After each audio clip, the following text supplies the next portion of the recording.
इस पर देखिए, इसमें है बौद्ध धर्म में महायान और हीनयान शाखाओं में विभाजन हुआ था। पहला दिया है राजगिरी की प्रथम बौद्ध संगीत के समय, दूसरा वल्लभी की द्वितीय बौद्ध संगीत के समय, तीसरा पाटलिपुत्र के तृतीय बौद्ध संगीत के समय और चौथा कश्मीर के चतुर्थ बौद्ध संगीत के समय। ठीक है, इसमें आपको बताना है कि किस समय इसका विभाजन हुआ था।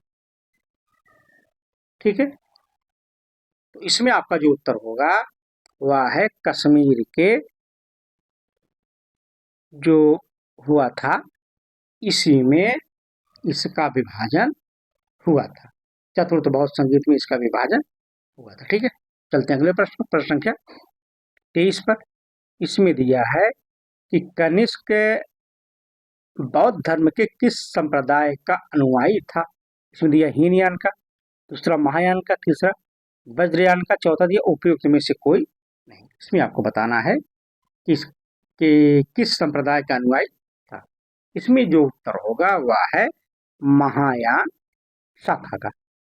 कनिष्क बौद्ध धर्म के महायान शाखा का अनुयायी था। ठीक है, तो इसके विषय में और जानकारी देख लीजिए। कनिष्क महायान का समर्थक था जिसको सुदर्शन ने बौद्ध धर्म में दीक्षित किया था। अर्थात कनिष्क को बौद्ध धर्म में दीक्षित करने का काम सुदर्शन नामक बौद्ध ने किया था। ठीक है, कनिष्क ने महायान शाखा बौद्ध को मध्य एशिया और चीन में फैलाया।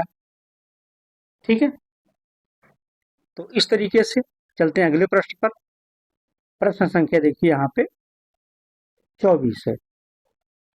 ठीक, इसमें दिया है कि महायान शाखा का साहित्य लिखा गया। तो देखिए, पहला दिया देवनागरी लिपि में, दूसरा है प्राकृत लिपि में, प्राकृत भाषा में, तीसरा दिया है संस्कृत भाषा में, चौथा तमिल भाषा में। इसमें आपको बताना है कि महायान शाखा का साहित्य किस भाषा में लिखा गया है। ठीक है, इसमें आपका जो उत्तर होगा वह है संस्कृत भाषा में। संस्कृत भाषा में महायान शाखा का साहित्य लिखा गया। ठीक है, चलिए चलते हैं अगले प्रश्न पर। प्रश्न संख्या 26 यहाँ देखिए, निम्नलिखित में से कौन बौद्ध धर्म का प्रथम महान राजकीय संरक्षक था। ऑप्शन देख लीजिए। ऑप्शन में है अशोक ने, दूसरा अजातशत्रु ने, तीसरा उदयन ने, चौथा कनिष्क ने। इसमें आपको उत्तर बताना है कि कौन शासक है जो बौद्ध धर्म का महान संरक्षक माना जाता है। ठीक है, तो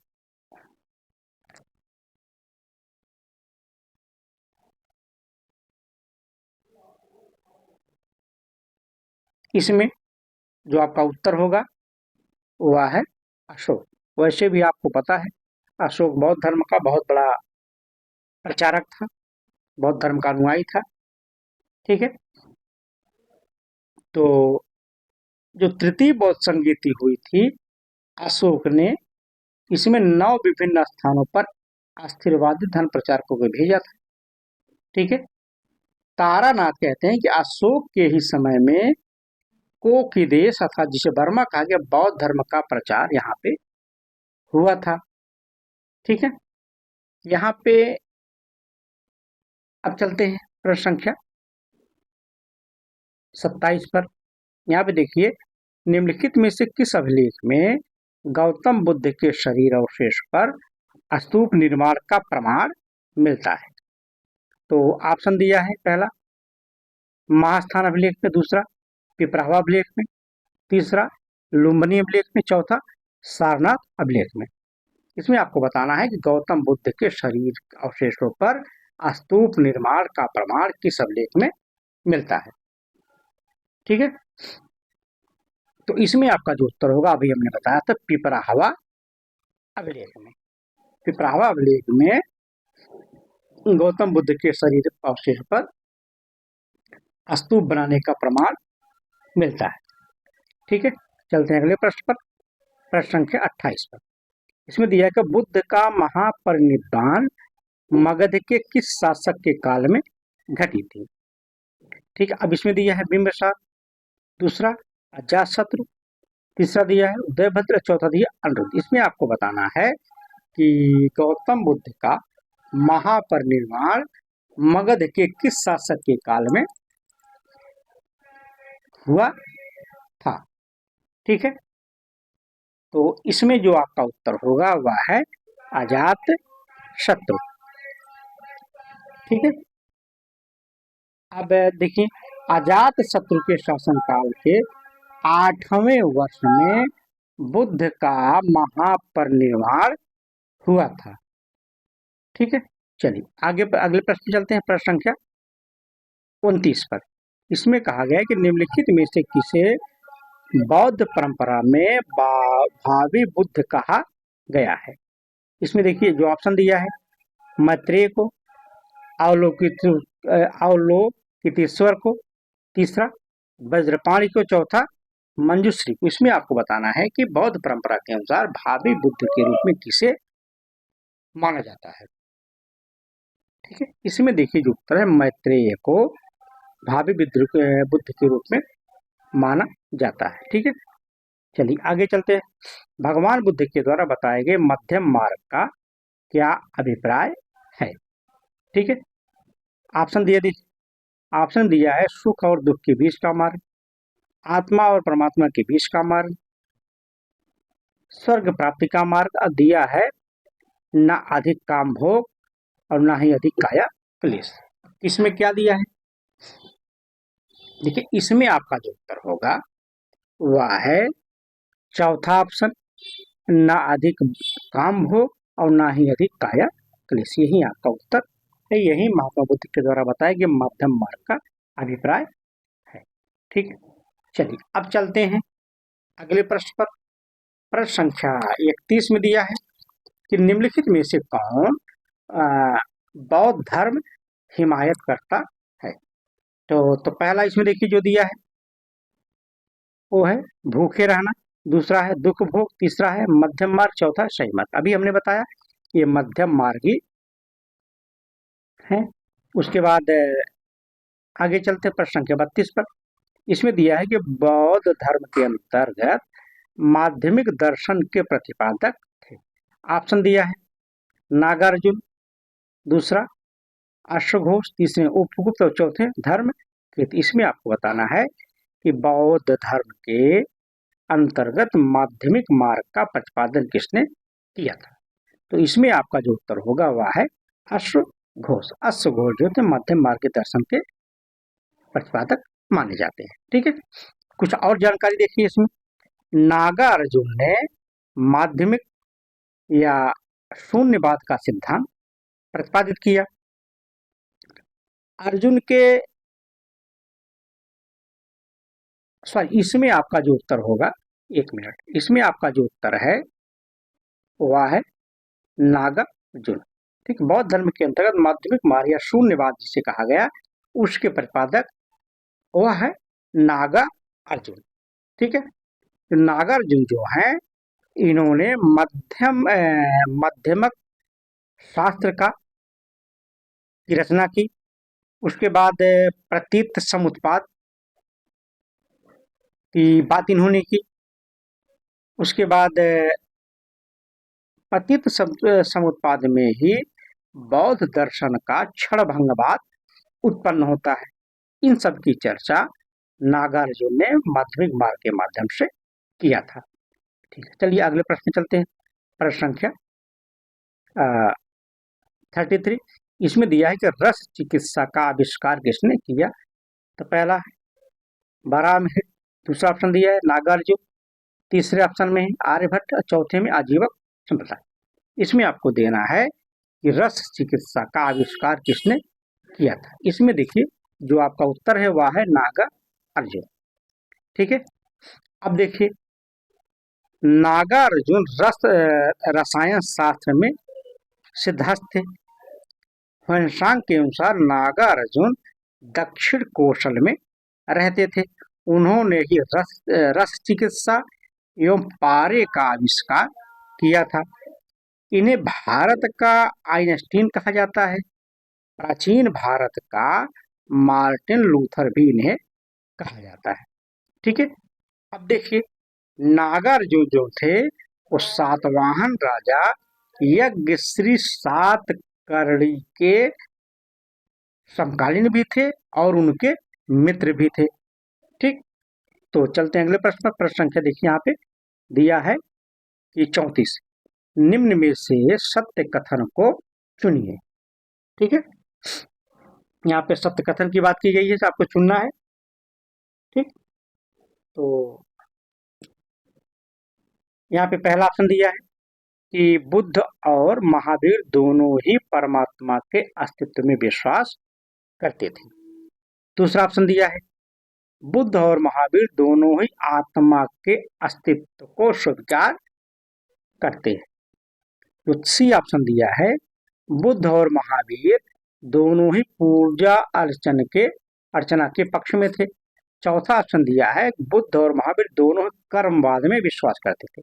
तो जैसा ही स्पष्ट है इसमें उसमें कि जो चौथा ऑप्शन है बुद्ध और महावीर दोनों कर्मवादी थे, दोनों ही कर्म में विश्वास करते थे। ठीक है, तो चलिए अगले प्रश्न चलते हैं। प्रश्न संख्या 35 पर, इसमें बौद्ध संघों के आचरण के नियमों का संकलन निम्नलिखित में से किस ग्रंथ में मिलता है? तो इसमें पहला ऑप्शन क्या है विनय पिटक में, दूसरा सुत्त पिटक में, तीसरा ऑप्शन दिया है अभिधर्म पिटक में, चौथा अंगुत्तर निकाय में। इसमें आपको बताना है कि बौद्ध संघों के आचरण का वर्णन किस ग्रंथ में मिलता है। ठीक है, इसमें आपका जो उत्तर होगा वह है विनय पिटक। विनय पिटक में इसका वर्णन मिलता है। ठीक है, तो अगला प्रश्न देखिए। अगला प्रश्न दिया है 36 में कि बुद्ध के प्रवचनों का संकलन प्रसिद्ध धम्मपद निम्नलिखित में से किस ग्रंथ का अंग है? तो इसमें देखिए पहला ऑप्शन दिया सुत्त पिटक, दूसरा है विनय पिटक, तीसरा है अभिधम्म पिटक, चौथा ऑप्शन है दिग्ग निकाय। इसमें आपको बताना है कि भगवान बुद्ध के प्रवचनों का संकलन प्रसिद्ध धम्मपद निम्नलिखित में किस ग्रंथ से संबंधित है। इसमें जो आपका उत्तर है वह है सुत्त पिटक। ठीक है, सुत्त पिटक इससे संबंधित है। ठीक है, अब सुत्त पिटक से संबंधित और जानकारी देखिए। धम्मपद बौद्ध धर्म के सुत्त पिटक से संबंधित है। धम्मपद को बौद्ध धर्म का गीता कहा गया है। यह अकेला ऐसा ग्रंथ है जिसमें बौद्ध दर्शन के प्राय सभी सिद्धांतों का वर्णन किया गया है। ठीक है, दीर्घ निकाय, मध्यम निकाय, संयुक्त निकाय, अंगुत्तर निकाय और खुद्दक निकाय सुत्त पिटक निकाय के भाग हैं। ठीक है, चलिए अब आगे चलते हैं। प्रश्न संख्या 37 पर, इसमें दिया है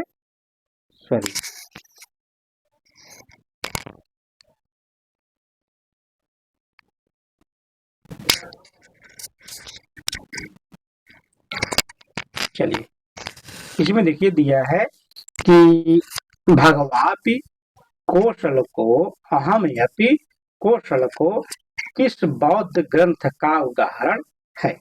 ठीक है, तो इसमें आपको देखना है।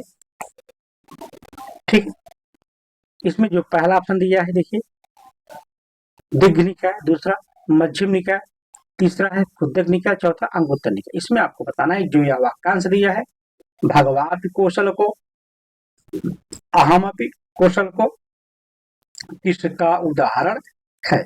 तो इसका जो उत्तर होगा वह है मध्यम निकाय। जो बी वाला ऑप्शन है मध्यम निकाय का यह उदाहरण है। ठीक है, तो इसमें कहा गया है कि भगवापि कौशल को अहमपि कौशल को अर्थात बुद्ध भी कौशल के हैं और मैं भी। बुद्ध की अवस्था 80 वर्ष की है और मेरी भी। यह जो कथन है यह कथन प्रसेनजित की है। ठीक है, तो आगे चलते हैं अगले प्रश्न। प्रश्न संख्या 38 पर, इसमें दिया है कि अधोलिखित किस बौद्ध ग्रंथ में राज्य की उत्पत्ति के सामाजिक अनुबंध सिद्धांत का उल्लेख मिलता है। ठीक है, इसमें देखिए दिग्घ निकाय, अंगुत्तर निकाय, संयुक्त निकाय और मध्यम निकाय। इसमें आपको बताना है कि कौन बौद्ध ग्रंथ में राज्य की उत्पत्ति के सामाजिक अनुबंध सिद्धांत का उल्लेख करता है। ठीक है, इसमें जो आपका उत्तर है वह है दिग्घ निकाय, इसमें इसका उल्लेख मिलता है। तो अगले अगले प्रश्न में चलते हैं, प्रश्न संख्या 39 पर। इसमें देखिए कि दिग्घ निकाय का हिंदी अनुवाद किया था। पहला दिया है बाल गंगाधर तिलक ने, दूसरा राहुल सांकृत्यायन ने, तीसरा भंडारकर महोदय, चौथा अयंगर ने।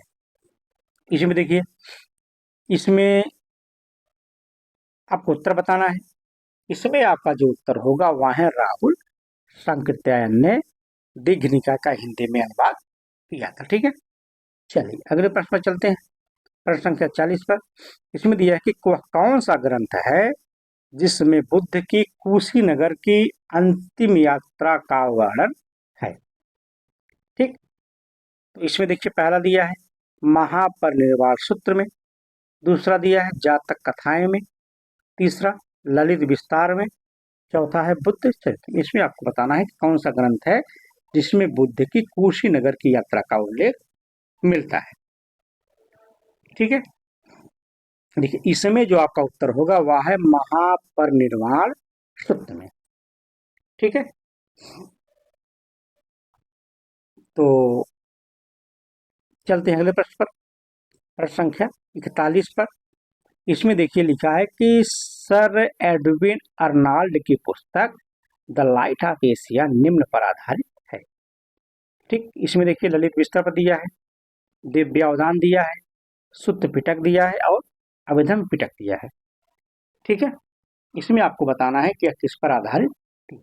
तो इसका उत्तर जो है वह है ललित विस्तार पे। ठीक है, चलिए अगले प्रश्न पर चलते हैं, प्रश्न संख्या 42 पर। त्रिपिटक क्या थे। ठीक है, तो इसमें दिया है सैन्य अधिकार, दूसरा दिया है धर्म ग्रंथ, तीसरा दिया है कर, चौथा है राजमहल के अधिकारी। ठीक है, इसमें आपको बताना है त्रिपिटक से संबंधित थे। तो इसमें देखिए यह क्या है, धर्म ग्रंथ है। त्रिपिटक क्या है, देखिए जो त्रिरत्न है वो जैन धर्म से संबंधित है, जो त्रिपिटक है वो बौद्ध धर्म से संबंधित है। ठीक है, तो अगले प्रश्न चलते हैं, प्रश्न संख्या 43 पर। इसमें देखिए दिया है कि विनय पिटक का संकलन किसके द्वारा किया गया है। ठीक है, दिया पहला महाकश्यप, दूसरा मोगलीपुत्र, तीसरा दिया उपाली, चौथा दिया आनंद। इसमें आपको बताना है विनय पिटक का संकलन किसके द्वारा किया गया था।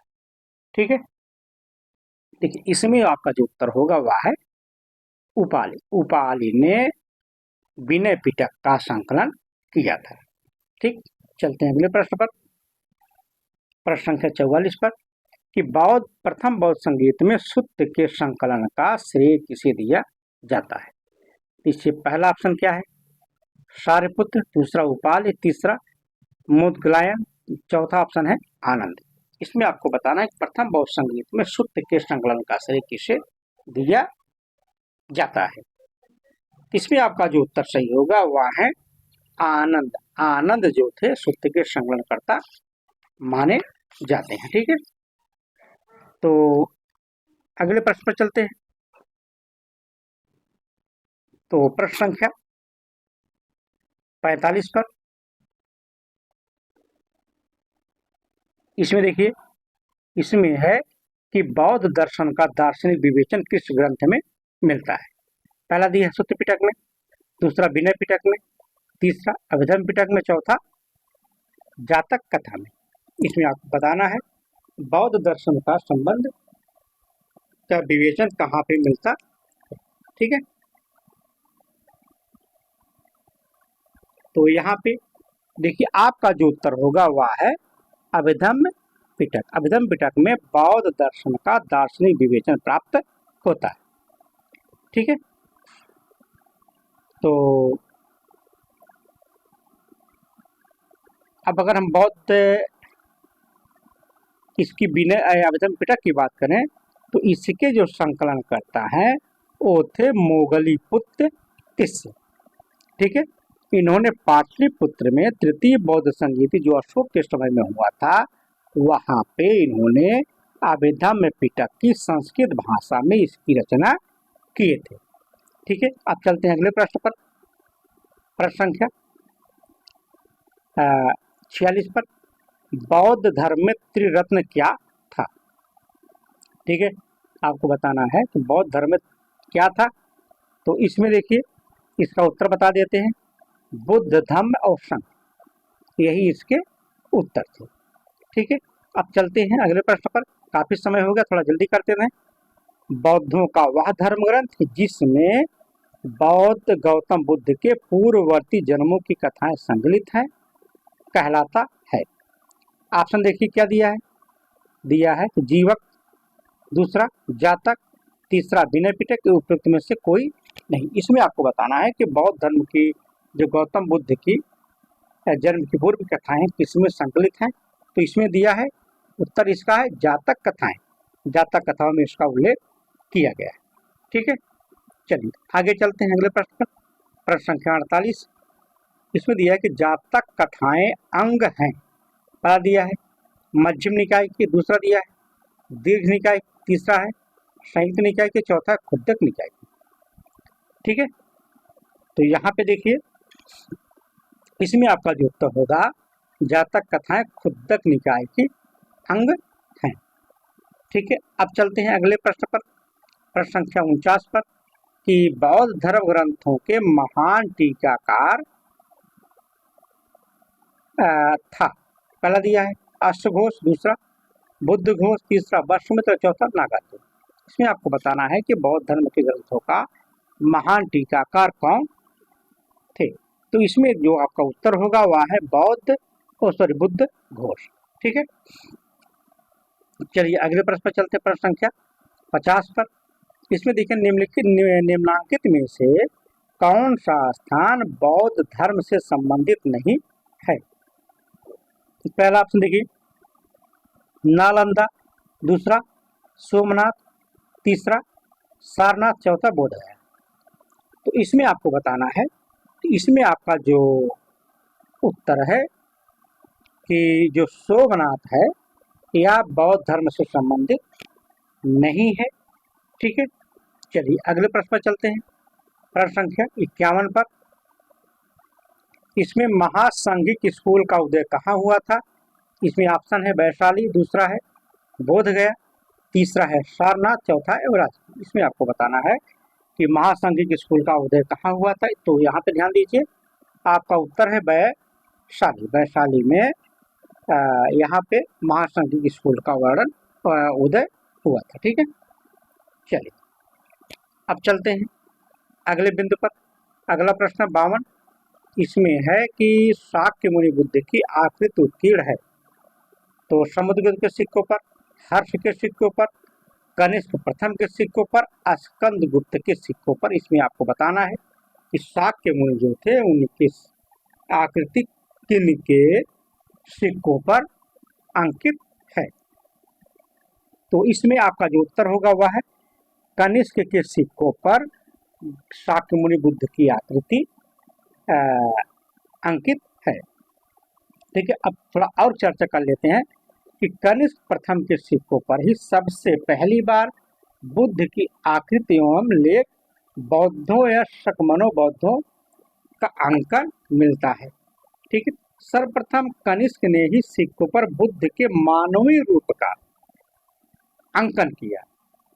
उनके सिक्कों पर सर्वप्रथम मैत्रेय बुद्ध का भी अंकन मिलता है। ठीक है, बुद्ध की मानव रूप में प्रस्तुति कुषाण काल में हुई थी। उसके बाद कनिष्क के सिक्के पर बुद्ध की प्रभा मंडल से युक्त खड़ी प्रतिमा का अंकन किया गया। तो चलते हैं अगले प्रश्न संख्या 53 पर। तो यहाँ पे देखिए बुद्ध की मानव रूप में प्रस्तुति हुई, तो यहाँ पे कुशाणी को हमने बताया। ठीक है, अब चलते हैं अगले प्रश्न पर। प्रश्न संख्या 54। यहाँ पे आपको बताना है कि क्रम दिया है, ठीक है, तो आपको क्रम दिखाना है। यहाँ पे देखिए पार्श्वनाथ है पहले, दूसरे बुद्ध हैं, तीसरे महावीर, चौथा भद्रवा दिया है। इसमें आपको क्रम बताना है कौन से क्रम में है। देखिए सबसे पहले पार्श्वनाथ आ गए, ठीक है, दूसरे पे महावीर आ गए, तीसरे पे बुद्ध आ गए, चौथे पे भद्रवा। अर्थात अगर हम बात करें तो यहाँ पे 1, 2, 3 और 4, मतलब पहला ये ऑप्शन आपका सही है, ठीक है। अगर इनकी तो तिथियों की बात करें तो पार्श्वनाथ महावीर स्वामी से 250 वर्ष पूर्व पैदा हुए थे, जबकि महावीर स्वामी जो थे इनका जन्म 599 ईसा पूर्व में हुआ था, और जो बुद्ध का जन्म हुआ था 563 ईसा पूर्व में हुआ था। जबकि जो चंद्रबाहु थे, भद्रबाहु थे, ये चंद्रगुप्त मौर्य के समकालीन थे, ठीक है। चलिए आगे चलते प्रश्न संख्या 55 पर कि हैमवत संप्रदाय एक शाखा थी। पहला हीनयान शाखा थी, दूसरा महासांघिक शाखा थी, तीसरा आजीवक संप्रदाय की शाखा थी, चौथा बद्रयान की शाखा थी। इसमें आपको बताना है कि हैमवत संप्रदाय की शाखा थी। देखिए इसमें आपका जो उत्तर होगा वह है हीनयान, ठीक है। चलिए आगे चलते हैं अगले प्रश्न पर, प्रश्न संख्या 56 पर कि शाक गणराज्य में सभा मंडल में भेंट करने वाले स्थान को कहा जाता था या कहते थे। पहला जो ऑप्शन देखिए चौपाल, दूसरा संस्थागार, तीसरा है ए और बी दोनों, उपयुक्त में से कोई नहीं। इसमें आपको बताना है, ठीक है। देखिए इसका जो आपका उत्तर होगा वह है संस्थागार। संस्थागार कहा गया है, ठीक है। उसके बाद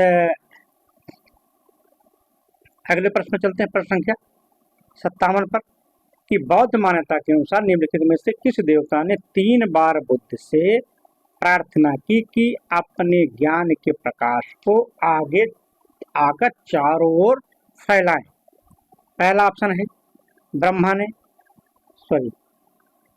पहला है ब्रह्मा ने, दूसरा विष्णु ने, तीसरा शिव ने, चौथा कृष्ण ने। इसमें आपको बताना है, देखिए इसमें आपका जो उत्तर होगा वह है ब्रह्मा। ब्रह्मा ने आकर इनसे कहा बुद्ध से कि आप अपने ज्ञान के प्रकाश को आकर बाहर सामने आकर और फैलाएं। चलिए आगे चलते हैं अगले प्रश्न पर, प्रश्न संख्या 58।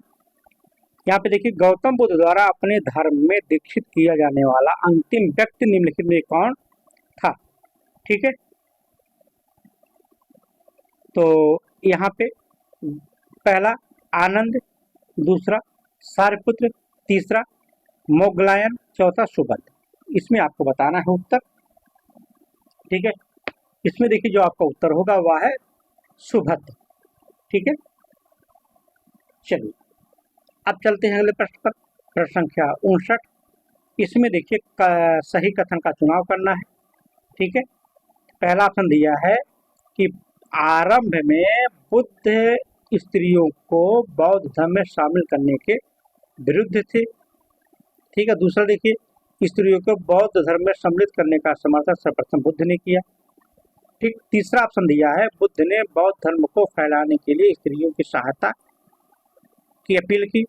चौथा दिया है कि बौद्ध धर्म में भिक्षुणियों का पद भिक्षुणियों के पद से ऊंचा होता था। इसमें आपका जो उत्तर होगा वह है पहला, ठीक है। तो पहला उत्तर है आपका इसमें ये सही है, ठीक है।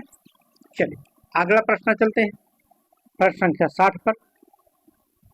इसमें है कि निम्नलिखित में से किस ग्रंथ को कहा गया है कि जब कोई व्यक्ति संघ में प्रवेश करता है तो वह वर्णहीन हो जाता है। तो ऑप्शन देखिए दिया है सिंगालबाद सूत्र में, दूसरा दिया है संयुक्त निकाय में, तीसरा दिया है स्वर्ण दंड सूत्र में, चौथा अंगुत्तर निकाय में। तो इसमें आपका जो उत्तर है देखिए बहुत समय अब नहीं लेंगे, समय ज्यादा हो गया, तो इसमें जो आपका उत्तर है अंग उत्तर निकाय। ठीक है, चलिए आगे चलते हैं प्रश्न संख्या 62 पर। इसमें दिया है किस कुषाण शासक के काल में बौद्ध धर्म के प्रचार के लिए कश्यप मातंग और धर्मरत्न चीन गए थे। इसमें जो ऑप्शन है कुजुल कड़फिसेस, दूसरा है भीम कड़फिसेस, तीसरा है कनिष्क, चौथा है उपरोक्त में कोई नहीं। इसमें जो आपका उत्तर है वो देखिए, इसमें आपका जो उत्तर होगा वह है भीम कड़फिसेस के समय में। ठीक है, तो यहाँ पे थोड़ा चर्चा करते देखिए, चीन में बौद्ध धर्म का प्रवेश 65 ईस्वी में हान सम्राट मिंगतिंग के शासनकाल में 57 से 75 ईस्वी के बीच हुआ था। ठीक है, कुषाण शासक भीम कड़फिसेस के काल में धर्मरत्न या धर्मार एवं काश्यप मतंग नामक बौद्ध भिक्षुओं को चीन सम्राट के कापिसा में भेजा गया था। ठीक, चलते हैं अगले प्रश्न पर, प्रश्न संख्या 63 पर। इसमें देखिए है कि नेत्य प्रकरण ग्रंथ किसके उपदेशों से संबंधित है। पहला दिया है महावीर जैन, दूसरा बुद्ध, तीसरा लकुलिश, चौथा आदि शंकराचार्य। तो इसमें आपका जो उत्तर होगा वह महात्मा बुद्ध के उपदेशों को प्रचार करने से संबंधित नित्य प्रकरण ग्रंथ है। ठीक है, अब चलते हैं अगले प्रश्न पर, प्रश्न संख्या 64। यहाँ पे देखिए निम्नांकित में से कौन बौद्ध साहित्य नहीं है। पहला दिया है सुत्त विभंग, दूसरा दिया है वसुदेव हिंदी, तीसरा दिया है पातिपोक, चौथा दिया परिवार। इसमें आपको बताना है कौन सा साहित्य बौद्ध साहित्य नहीं है। इसमें आपका जो उत्तर होगा वह है वसुदेव हिंदी। ठीक, अब चलते हैं अगले प्रश्न पर 65। निम्न में से किस ग्रंथ में हम सर्वप्रथम स्तूप के निर्माण एवं पूजा करने का निर्देश पाते हैं। पहला ऑप्शन दिया है परिनिर्वाण सूत्र में, दूसरा दिया है ललित विस्तार में, तीसरा है अट्ट कथा में, चौथा दिया है महावंश में। ठीक, इसमें आपको बताना है। ठीक है,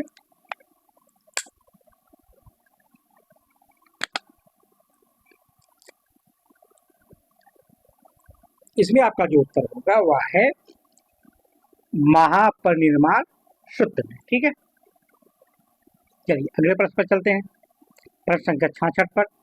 इसमें दिया है कि हिरण्य स्तूप शब्द का उल्लेख सर्वप्रथम कहाँ पर मिलता है।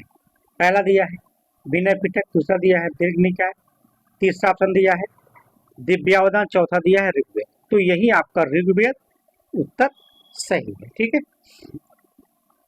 तो अब चलते हैं अगले प्रश्न। इसमें देखिए, तो इसमें आपका मिलान है, तो इसमें अब आपको थोड़ा उत्तर बता देते हैं देखिए, क्योंकि इसमें ऑप्शन नहीं आ पाया है। ठीक है, तो इसमें देखिए 1 का 2 है, सॉरी 1 का 2, अर्थात पीतल की बुद्ध की मूर्ति कहाँ से मिला है, कांगड़ा से मिला है। उसके बाद कांसे की बुद्ध की मूर्ति सुल्तानगंज से मिली है। बैठे हुए बुद्ध की मूर्ति मनकुंवर से मिला है। और पार्श्वनाथ की मूर्ति भोजपुर से प्राप्त हुआ था। 2,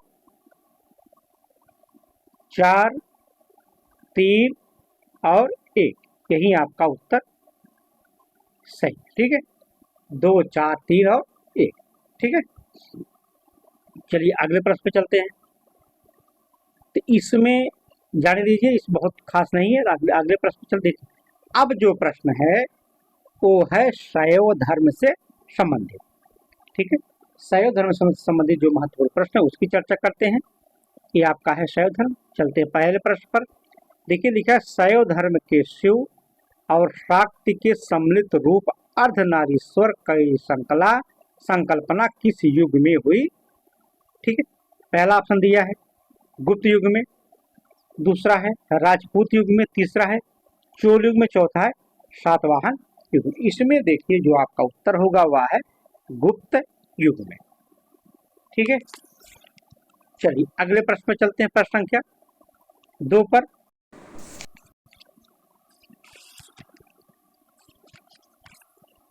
थोड़ा जल्दी करते हैं। देखिए दूसरा प्रश्न, शैव धर्म का आरंभ किस काल में माना जाता है? पहला ऑप्शन देखिए दिया है सैंधव, दूसरा उत्तर वैदिक काल, तीसरा मौर्य काल, तीसरा चौथा शुंग। इसमें आपका जो उत्तर हुआ है सैंधव काल, हमने पढ़ाया था। तो ऋग्वेद में शिव को रुद्र कहा गया है। ठीक है, अब चलते हैं अगले प्रश्न पर, प्रश्न संख्या 3 पर। इसमें दिया है कि विष्णु और शिव के संयुक्त विग्रह की संज्ञा क्या कहलाती है? तो इसमें आपका जो ऑप्शन दिया हरिहर, दूसरा महेश्वर, तीसरा दिया है अर्धनारीश्वर, चौथा दिया है विष्णु लोकेश्वर। इसमें आपका जो उत्तर हुआ है हरिहर। ठीक है, बादामी की जो गुफा है, बादामी की गुफाओं में हरिहर की प्राचीनतम प्रतिमा पाई जाती है। ठीक है, चलिए लेकिन अगर हम हरिहर की जो प्रतिमा बनाई गई थी इसकी प्रारूप की बात करें, इसके निर्माण की बात करें, तो मूर्ति या गुप्त युग में अपने अस्तित्व में आई थी। ठीक है, अब चलते हैं अगले प्रश्न पर। किस शैव संप्रदाय के अनुयायी भैरव को अपना इष्ट देव मानते थे?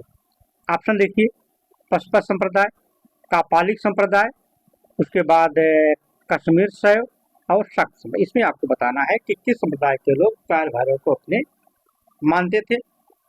तो इसमें आपका जो उत्तर होगा वह है कापालिक संप्रदाय।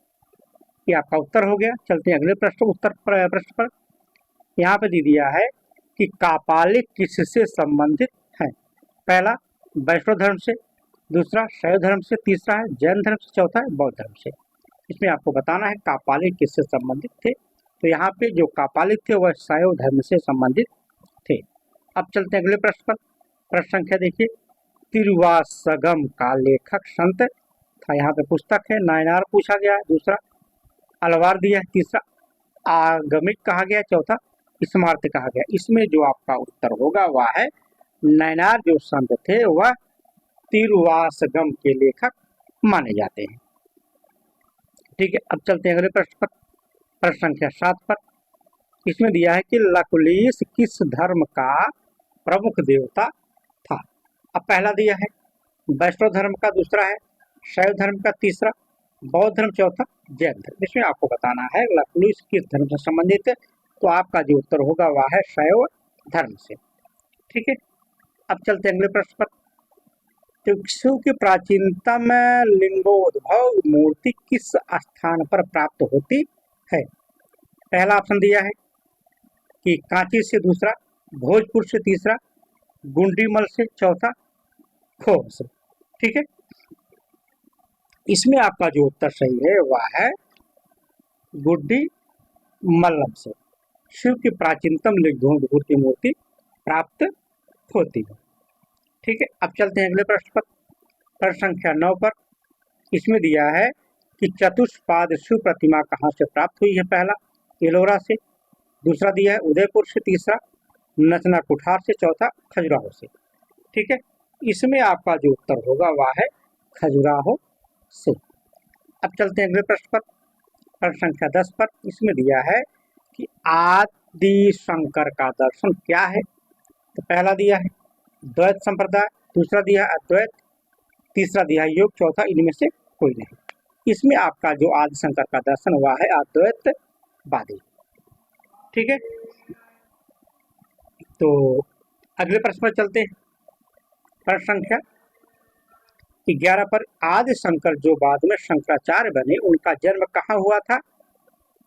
तो इसमें देखिए यह कश्मीर में, दूसरा आंध्र प्रदेश में, तीसरा पश्चिम बंगाल में, चौथा केरल में। आपको इसमें बताना है कि इनका जन्म कहाँ पर हुआ था। इसमें जो उनका जन्म हुआ था वह हुआ था केरल, केरल में, ठीक है। इनका जन्म केरल में होता, केरल में इनका जन्म शंकराचार्य का 788 ईस्वी में केरल के कलादी ग्राम में हुआ था। कौन सी? करादी ग्राम में, कलादी ग्राम में हुआ था। इनके पिता का नाम शिवगुरु था। इनके पिता का नाम, शंकराचार्य के पिता का नाम शिवगुरु था। इनकी माता का नाम आर्यम्बा था। इनकी मृत्यु हुई थी 820 ईस्वी में केदारनाथ में हुई थी, ठीक है। चलिए अगले चलते हैं। अब देखते हैं शंकराचार्य ने निम्नलिखित कौन सा सिद्धांत दिया था। इसमें शंकराचार्य के सिद्धांत की बात की गई, द्वैतवाद, द्वैत वेदांत, दूसरा द्वैताद्वैत, तीसरा है विशिष्ट द्वैत और चौथा दिया है अद्वैत वेदांत की बात। इसमें आपको उत्तर बताना है इन्होंने कौन सा सिद्धांत दिया था। देखिए शंकराचार्य ने अद्वैत वेदांत की बात की थी, इन्होंने यही सिद्धांत दिया था, ठीक है। अब चलते हैं प्रश्न के अगले पर, 13 है। इसमें दिया है कि लिंगायत संप्रदाय लोकप्रिय था। तो दिया पूर्वी भारत, दक्षिणी पश्चिमी भारत में, सी उत्तरी भारत में, चौथा दिया है दक्षिणी भारत में, ठीक है। इसमें जो है यह प्रसिद्ध था दक्षिणी भारत में, ठीक है।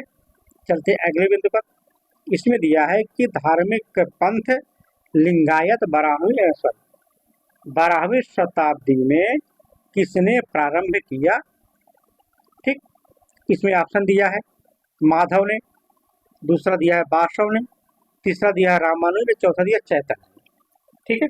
इसमें आपको बताना लिंगायत संप्रदाय धार्मिक पंथ लिंगायत का 12वीं शताब्दी में किसने प्रारंभ किया था। इसमें जो आपका उत्तर होगा वह है बासव, बासव ने प्रारंभ किया था। चलिए अगले प्रश्न चलते हैं, प्रश्न संख्या 15 पर। पाशुपत संप्रदाय का मुख्य देव कौन था। पहला दिया है लकुलिश, दूसरा भैरव, तीसरा दिया है मक्षेंद्रनाथ, चौथा दिया अल्लू प्रभु। इसमें आपका जो उत्तर होगा वह है लकुलिश, ठीक है, लकुलिश है। तो चलते हैं अगले प्रश्न, प्रश्न संख्या 16 पर। इसमें दिया है कि शंकराचार्य ने कहाँ पर 4 पीठों की स्थापना किए थे, ठीक है। अब आपको हम सीधा बता देते, देखिए इन्होंने बद्रीनाथ में स्थापना की थी, दूसरा श्रृंगेरी में की थी, तीसरा पुरी में किया था, चौथा द्वारिका में किया था। अर्थात इन्होंने बद्रीनाथ, जो चौथा ऑप्शन बद्रीनाथ, श्रृंगेरी, पुरी और द्वारिका में इन्होंने इसकी स्थापना किया था, ठीक है। तो चलते हैं अगले प्रश्न पर, प्रश्न संख्या। अब देखिए यहाँ पे अब चर्चा वैष्णव धर्म की होगी। तो अब इसमें वैष्णव धर्म से संबंधित देखिए यहाँ पे देखिए भागवत धर्म के संस्थापक थे। आपको बताना है भागवत धर्म के कौन संस्थापक थे। तो इसमें ऑप्शन पहला राम है, दूसरा कृष्ण है, तीसरा शंकराचार्य, चौथा वेदव्यास। इसमें जो आपका उत्तर होगा वह है कृष्ण, ठीक है। तो जो विष्णुवंशी कृष्णात्मक जाति में उत्पन्न वासुदेव के पुत्र कृष्ण, जिसे वासुदेव कहा गया, भागवत धर्म के संस्थापक माने जाते हैं। कृष्ण सात्वत जाति से संबंधित थे, ठीक। तो इस तरीके से यूनानियों ने कृष्ण को हेराक्लीस के नाम से संबोधित किया है, ठीक। चलते अगले प्रश्न संख्या 2 पे कि किस ग्रंथ में अवतारवाद की चर्चा की गई है। पहला दिया है ऐतरेय ब्राह्मण में, दूसरा कौस्तुकी उपनिषद में, तीसरा मनुस्मृति में, चौथा है भागवत गीता में। अब इसमें देखिए जो भगवत गीता है इसी में अवतारवाद की चर्चा किया गया है, ठीक है। देखिए जो मत्स्य पुराण है, मत्स्य पुराण में 10 अवतारों की चर्चा किया गया है। तो अब चलते हैं अगले प्रश्न पर, प्रश्न संख्या 3 देखिए यहाँ पे कि निम्न पुराणों में से किस पुराण में विष्णु अवतारों की सूची में कृष्ण के स्थान पर बुद्ध को स्थान दिया गया है। तो देखिए यहाँ पे जो ऑप्शन दिया है कि मत्स्य पुराण, भगवत पुराण, उसके बाद वायु पुराण और कूर्म पुराण। इसमें जो दिया है कि वायु पुराण में बुद्ध के स्थान पर कृष्ण को रखा गया है। ठीक, इसमें आपका जो उत्तर सही होगा वह है उत्तर मत्स्य पुराण। मत्स्य पुराण इसका उत्तर सही होगा। वायु पुराण में कि बुद्ध के स्थान पर कृष्ण को रखा गया है। ठीक, लेकिन मत्स्य पुराण में कृष्ण के स्थान पर बुद्ध को शामिल किया गया है। ठीक, अब चलते हैं अगले प्रश्न पर। अगला प्रश्न है कि निम्न में से विष्णु के किस अवतार का उल्लेख महाभारत में नहीं मिलता है। तो यहाँ पे देखिए राम, कृष्ण, बुद्ध और कल। यहाँ पे आपको बताना, यहाँ पे जो है, यहाँ पे जो बुद्ध है इनका उल्लेख महाभारत में नहीं मिलता है। ठीक, अब चलते हैं अगले प्रश्न पर। यहाँ पे देखिए भागवत धर्म का पहला ज्ञात यूनानी अनुयायी कौन था। ऑप्शन दिया है मेगास्थनी, दूसरा ड्रीमेटियस, तीसरा है हेलियोडोरस, चौथा है मिनेंडर। इसमें आपका जो उत्तर होगा वह है हेलियोडोरस। ठीक है, चलते हैं अगले प्रश्न संख्या 6 पर। इसमें दिया कि निम्नलिखित में से किसने बेस नगर में गरुड़ स्तंभ बनवाया था। पहला दिया है हेलियोडोरस, दूसरा मिनांडर, तीसरा मेहरकुल, चौथा कनिष्क। इसमें आपका जो उत्तर होगा वह है हेलियोडोरस। कौन सा उत्तर है? हेलियोडोरस ने गरुड़ स्तंभ बनवाया था। चलिए प्रश्न संख्या 7 पर चलते हैं। इसमें देखिए निम्नलिखित राजपूतों में से किसने भागवत धर्म उपाधि धारण किया था। तो इसमें डायनोसियस, दूसरा हेलियोडोरस, तीसरा मेगास्थनी, चौथा प्लिनी। इसमें आपका जो उत्तर होगा वह है हेलियोडोरस ने भागवत धर्म की उपाधि धारण किया था। चलते हैं अगले प्रश्न पर। प्रश्न संख्या 8 है। इसमें देखिए निम्नलिखित में से कौन सा अभिलेख भागवत धर्म के इतिहास के लिए महत्वपूर्ण है।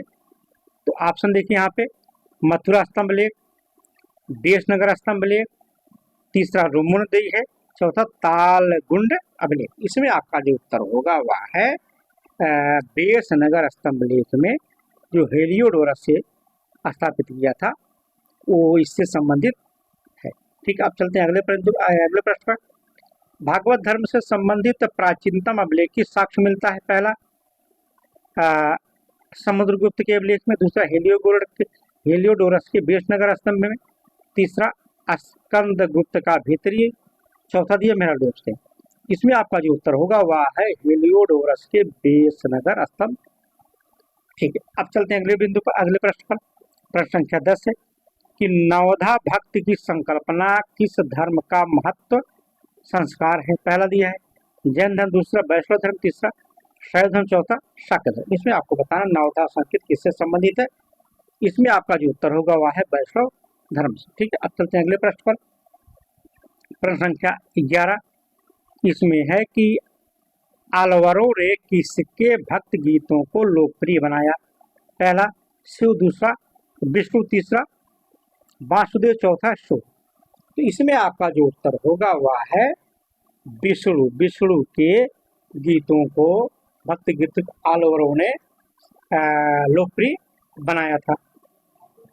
अगले प्रश्न में चलते हैं, प्रश्न संख्या 12 पर।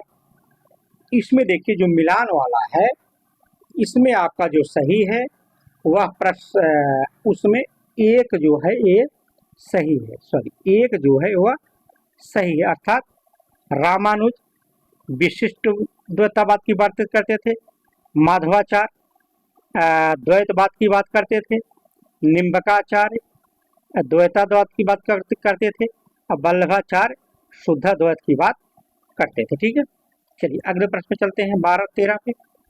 इसमें दिया है कि भागवत धर्म का निम्न में से कौन सा दार्शनिक संप्रदाय था। इसमें शाक्य है, अद्वैतवाद दिया है, मीमांसा और विशिष्ट द्वैतवाद। इसमें आपको उत्तर बताना है। ठीक है, इसमें आपका जो उत्तर होगा वह है विशिष्टाद्वैतवाद, भागवत धर्म संप्रदाय से संबंधित है।